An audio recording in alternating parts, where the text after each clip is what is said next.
सांगली जिल्ह्यातील खानापूर तालुक्यातील मेंगाणवाडी गावाच्या नामकरण सोहळ्यात राजकीय टोलेबाजीचा रंग चांगलाच चढला।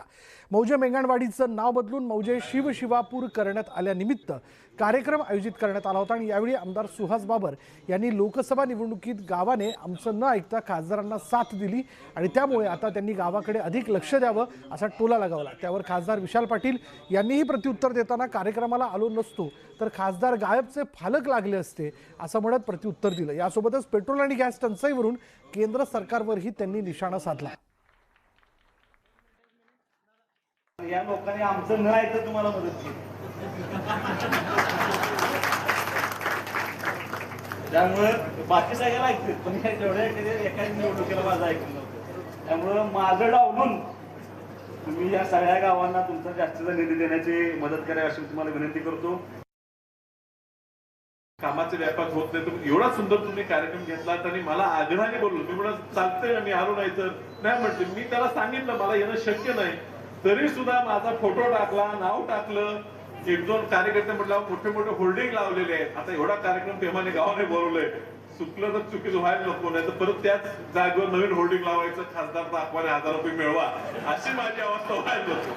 पण धावत पळत आलो।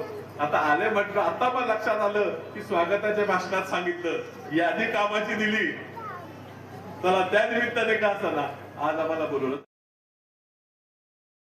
गॅसची परिस्थिती आणि पेट्रोल पंपाची परिस्थिती, येताना वाटेत 4 पेट्रोल पंप लागले, प्रत्येक पेट्रोल पंपच्या फार 100 गाड्या उभ्या होत्या। मोदी साहेब रोज सांगतायत काळजी करू नका, काळजी करू नका, कुठेही अडचण नाही, पण लोक मिळते राग लावून मिळते, तुम्ही मान मिळते का अडचण नाही।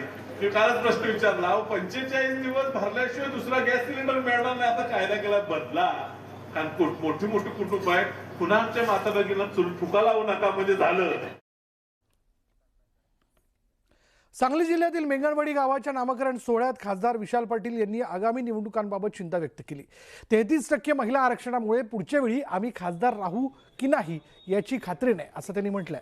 मौजे मेंगाणवाडीचं नाव बदलून शिवशिवापूर करण्यात आलं असून या कार्यक्रमात मोठ्या संख्येनं महिलांची उपस्थिती दिसून आली। यावेळी आमदार सुहास बाबर आणि इतर मान्यवर उपस्थित होते।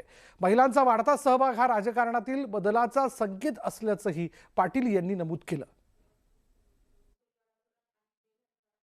आमदार आणि खासदार सुद्धा आता महिलाच होणार आहेत, 33%, 1/3। त्यामुळे पुढच्या निवडणुकीत भैया आणि आम्ही असो का नाही याची काय खात्री नाही।